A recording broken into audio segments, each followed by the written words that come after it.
Hello there, and welcome to my Wrestlekingdom 15 predictions. Later on tonight, we will be doing a simulation of this show on both WWE 2K and the New Japan Wrestling game as well. We'll be using both of those games in a live stream later tonight. That'll be at 10 PM UK time tonight,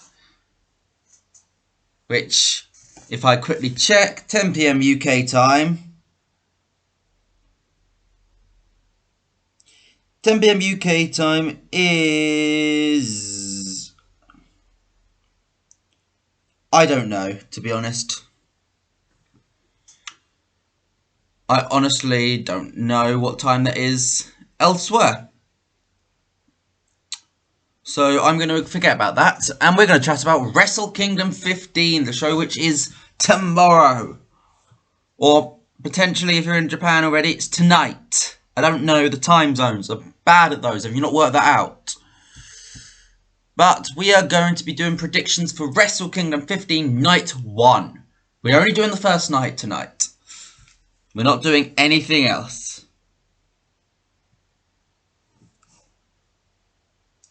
This is all about Night 1. Of course, Night 1 starts with the Rambo. The New Japan Rambo. By the way, for this, I am using the official New Japan website for this match order. So if it's wrong, blame them, not me. Yes, the New Japan Rambo is 22 entrants coming to the ring. Eliminations of pinfall, submission, or thrown over the top rope. And the final 4 will be competing for the King of Pro Wrestling trophy on night 2, which we'll, of course, we'll discuss in tomorrow's prediction video. Now, there's going to be a lot of big names in this match, just based on who's not on the card. So my predictions for the 4 people who are going to be surviving in the New Japan Rambo is Tomohiro Ishii, Hiroki Goto, Toru Yano, and Minoru Suzuki. 3 members of Chaos and Suzuki, and I think those 4 are going to be the final 4 entrants. Well, not the final 4 entrants, but the final 4 survivors in the New Japan Rambo. Let me know all of these predictions. Let me know yours in the comments down below. Then the first match on the main show, however, sees Hiromu Takahashi taking on El Phantasmo. It's the Best of the Super Juniors 27 versus Super J Cup 2020 winner in a special singles match. And the winner of this will be challenging for the IWGP Junior Heavyweight Championship on night 2. It's an interesting matchup because both of these guys have won the tournaments, which would usually justify them getting a title shot. ELP, this is his 2nd consecutive year winning the Super J Cup, and Hiromu Takahashi's definitely not his first time winning the Best of the Super Juniors. But as for the match itself, of course, 60-minute time limit. Bullet Club versus LIJ. And my prediction is based on the storyline which could be told. I think that El Phantasmo is going to be picking up the win and going on to face his tag team partner, Taiji Ishimori, on night 2.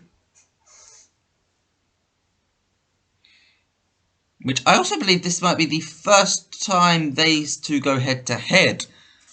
I'm not certain because there's no match record between these two. So this might be the first ever match between these two.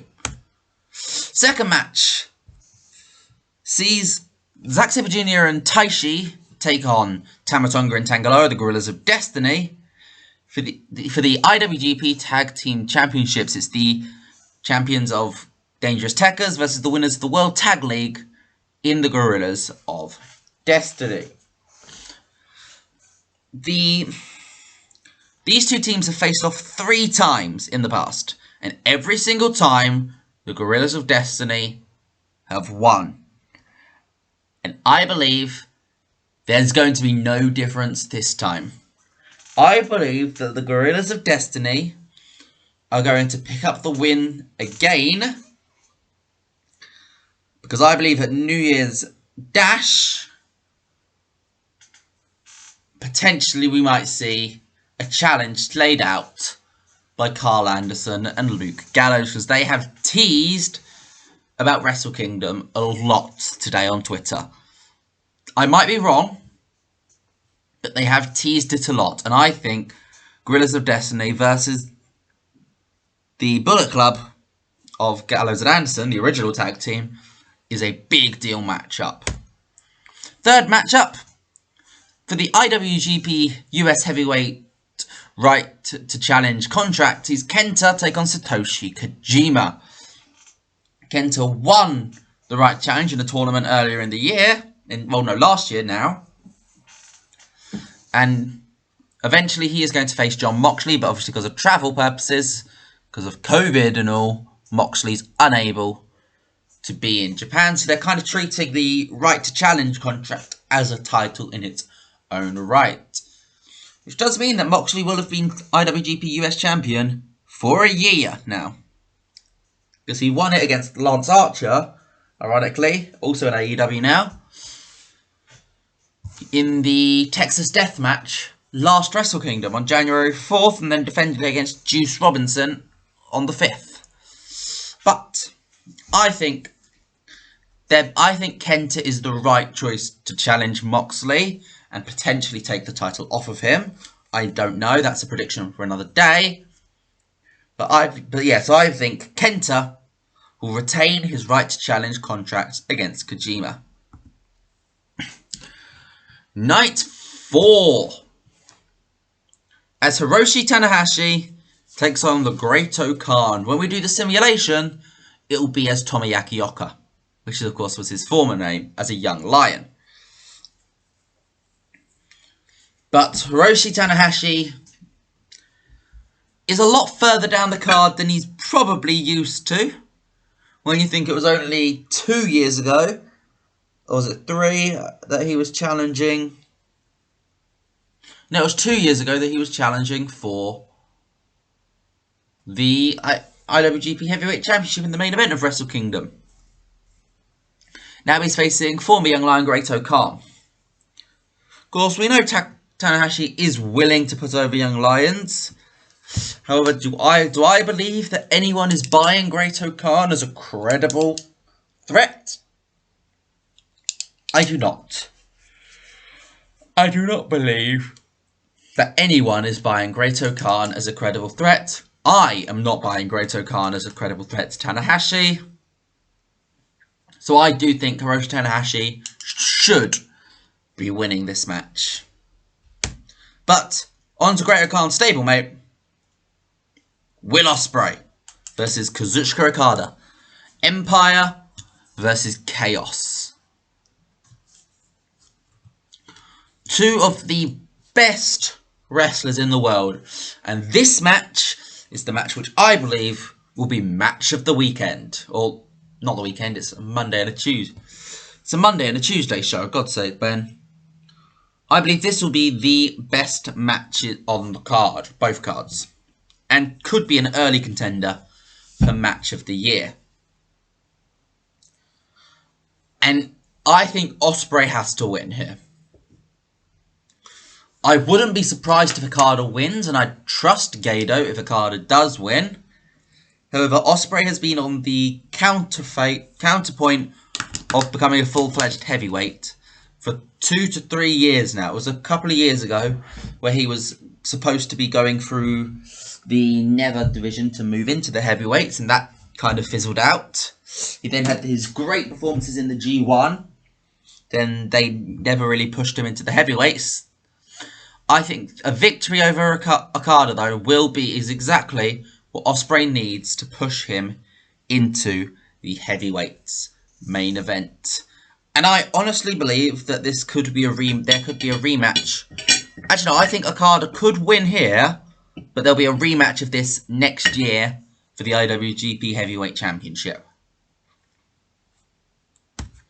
And our main event of night 1 sees Tetsuya Naito and Kota Ibushi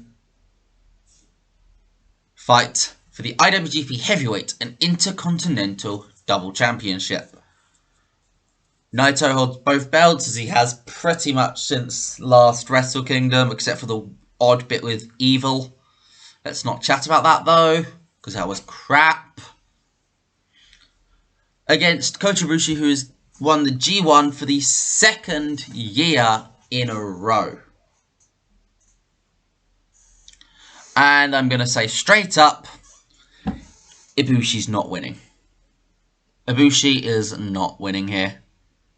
Naito's retaining.